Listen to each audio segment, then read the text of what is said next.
दरअसल भिंड कलेक्टर संजीव श्रीवास्तव के द्वारा एक सूचना जारी की गई, जिसमें सिंध नदी के किनारे बसे करीब 33 गांव को अलर्ट जारी कर कहा गया है कि सिंध नदी से दूर रहें, क्योंकि सिंध नदी में करीब 1000 की उसे अपनी मड़ीखेड़ा बांध से छोड़ा गया है।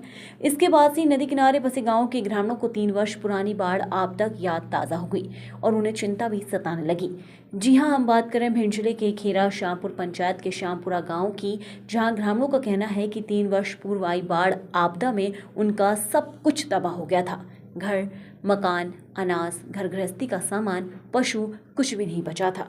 पूरी तरह से वे बर्बाद हो गए थे और उस समय उनके आंसू पहुंचने के लिए विधायक, सांसद, मंत्री, कलेक्टर सभी लोग आए और उन्हें मुआवजा सहित अन्य सुविधाओं का वादा किया था। इतना ही नहीं, उन्हें विस्थापित करने की बात भी कही गई थी, मगर 3 वर्ष बीत जाने के बाद ना तो उनका विस्थापन हो पाया और ना ही उन्हें कोई मुआवजा मिला है। श्यामपुरा के ग्रामीणों का खुले शब्दों में कहना है कि संबंधित अधिकारियों एवं नेताओं के द्वारा जो उन्हें आश्वासन दिया था वह भी झूठा साबित हुआ है। आज हमारे क्षेत्र में फिर दोबारा से बाढ़ जैसे हालात बनने की संभावना है। वहीं कुछ बाढ़ पीड़ितों ने स्थानीय सरपंचों पर आरोप लगाते हुए कहा कि उन्हें आवास, शौचालय, बीपीएल जैसी सरकारी योजनाओं का लाभ अब भी नहीं मिल रहा है। इतना ही नहीं, वहीं गांव की कुछ महिलाओं ने बताया कि उन्हें शौच के लिए आज भी खुले में जाना पड़ता है, जहां बरसात के चलते कई जहरीले जीव जंतु भी निकलते हैं, जिनसे उन्हें खतरा बना हुआ है, जिसकी उन्होंने स्थानीय स्तर पर सरपंच, सचिव से फरियाद भी की है, मगर उनकी सुनवाई आज दिन तक नहीं हुई है।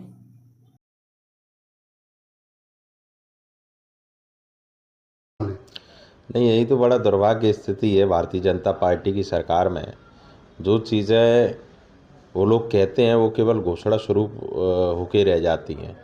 पिछली बार जब बाढ़ आपदा आई और ज़िले में कई गांव के गांव बेघर होने का काम हुआ, तो उस टाइम हम सब लोगों ने सकारात्मक रूप से, विपक्ष हो चाहे सत्ता पक्ष हो, सबों ने सामूहिक रूप से उनकी मदद करने का प्रयास किया। और तब भारतीय जनता पार्टी की सरकार थी और उन्होंने उस क्षेत्र के लोगों से वादा किया, वचन दिया था कि हम नई बसावट के लिए भूमि आवंटन करने का काम करेंगे। और उस टाइम वो प्रक्रिया भी लगभग मेरे देखते हुए बहुत जगह पूरी कर ली गई थी, लेकिन उन्हें भूमि आवंटन अभी तक नहीं की गई है। बड़ा दुर्भाग्यपूर्ण स्थिति है। और जब दोबारा ऐसी परिस्थितियां बनती है या कोई घटना घट जाती है, तब जिस सरकार जागने का काम करती है। मेरा तो सरकार के लोगों से और जिला के प्रशासन से हमारा ये आग्रह है कि जो भूमि आवंटन प्रक्रिया जो पूर्व में की गई थी, जो रुकी हुई, उसे नई बसावट के लिए आवंटन करने का काम कलेक्टर भिंड को करना चाहिए। यही मेरी उनसे आग्रह है। और यदि कोई भी अप्रिय घटना, यदि दोबारा ऐसी बाढ़ स्थिति से जिले में निर्मित हुई, तो निश्चित तौर पे इसका जिम्मेदार जिला प्रशासन होगा। और ऐसी कोई अगर अप्रिय घटना घटी तो कांग्रेस शांत नहीं बैठेगी, बड़ा जिले में बड़ा आंदोलन करेगी। और जो अधिकारियों ने इसको अनदेखा करने का काम किया, उन्हें भी अपने पद कर्तव्य कैसे निभाए जाते हैं उनको निर्वाह करने के लिए हम लोग पीछे नहीं हटेंगे और पूरी ताकत से उनका पुरजोर तरीके से विरोध करेंगे। कई बाढ़ पीड़ितों का आरोप है कि उन्हें जो मुआवजा मिलना चाहिए था वो भी नहीं मिला। नहीं, वो तो लगातार हम लोग भी आरोप लगाते रहे कि उसमें कहीं ना कहीं बहुत जो नुकसान जो आवंटन हुआ था, जो सूचियां बनी, उसमें बड़े स्तर पर भ्रष्टाचार हुआ था।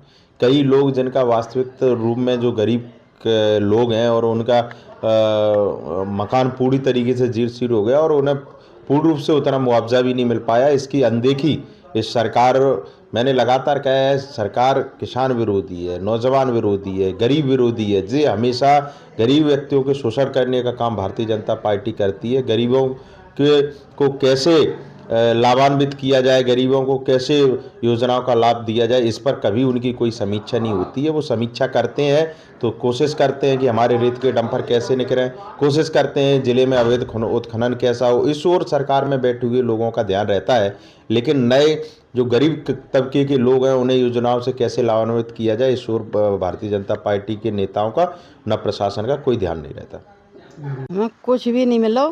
और हमारी मिट्टी की दीवार कर कर भी लाई बह गई थी ना वे, तो हमने मिट्टी की दीवार लगू लाई, अपने पर तकता तो ढल लाई जाके बाकी धरे तकता हूँ कहू के हमें एक जनी में लगो, एक दाना में लगो ना हमारा बीपीएल कार्ड और ना हमें आवास मिली और ना हमें कहना को कोई तनख्वाह फनखा कुछ नहीं मिल रहा। शौचालय ना शौचालय मिली, बिल्कुल कुछ भी नहीं है। तो घूटन करें घास साड़ा में टट्टी जाओ, रात में रात लगा तो बई में जाते सांप बिच्छू सन ना रहे, हम कीड़े सन ना रहे, खूब रोज में लाते। पंच ने लिखी नहीं है, कौन नहीं लिखी, हमने खूब कही, उठाड़े वगैरह सब कछु कही, लेकिन सरपंच ने लिखी नहीं है। क्या नाम कि हाओ हाओ हाओ हाओ हाओ बनवा दे जाके दे बस। क्या नाम लिखती हैं? सूरजमुखी। कहाँ रहती? उसमें सभी हमारे घर नष्ट हो गए थे, बिल्कुल गल्ला पानी कुछ भी नहीं बचा था। 3 साल हो गए जब से। उस टाइम ना कोई प्रशासन ने कोई सहायता की, थोड़ी बहुत कहीं की थी, और विधायक और वो भी कलेक्टर आए थे, उन्होंने बोला था कि जगह दी जाएगी आपको, लेकिन कोई जगह नहीं मिली ऊपर कहीं भी। अभी मैंने फिर सुना है कि बाढ़ मतलब डैम खोला जा रहा है, लेकिन ये पता नहीं कितना खोला जा रहा है, क्या है, कोई निश्चित नहीं है। सूचना अभी तो नहीं मिली है, बोल रहे हैं लोग कि खोला जा रहा है डैम। अभी कितना खोला जा रहा है, क्या है, ये मालूम नहीं। आज पत्रकार आए ने सूचना, आज तो अभी आप आए, पत्रकार के द्वारा मिली है सूचना। हाँ, और हमको अभी नहीं बताई किसी ने, सरपंच ने भी नहीं बताई थी। उन्होंने बोला होगा गांव में, लेकिन हमको जानकारी नहीं है। क्या नाम लिखते हैं? दयाल सिंह बघेल। कौन सा गाँव? भैया गया था, यहाँ कलेक्टर भी आए, SDM आए, पटवारी आए, लेकिन हमको कोई लाभ न मिला। हमारा घर पूरा, आज भी हम अपनी कच्ची दीवारें बना करके अपना गुजारा कर रहे हैं, अपने बाल बच्चों को ढांके। अभी भी तक हमारे 3 साल हो चुकी, कोई बात 2 बार बाढ़ आ चुकी, यहाँ कोई न तो जगह मिली और न हमको कोई मुआवजा मिला। और आज फिर यहाँ पत्रकार आया जो बाढ़ की सूचना दी है, तो आज भी हमारे पास कोई सूचना नहीं है यहाँ के बाढ़ आ रही है। और अगर बाढ़ आती है तो हमारी बड़ी हालत फिर होवे को है। हमारे मकान में 12 फुट पानी था, यहाँ कुछ नहीं रहा था। आज भी हम अपनी गुजारा कर रहे हैं। तो इस विषय में सरपंच ने आपको बताया नहीं? नहीं, कोई हमें हमारे यहाँ खबर नहीं आई, आप ही आए। पूरे गांव में ये बात कह सकता, हम अकेले नहीं कह रहे।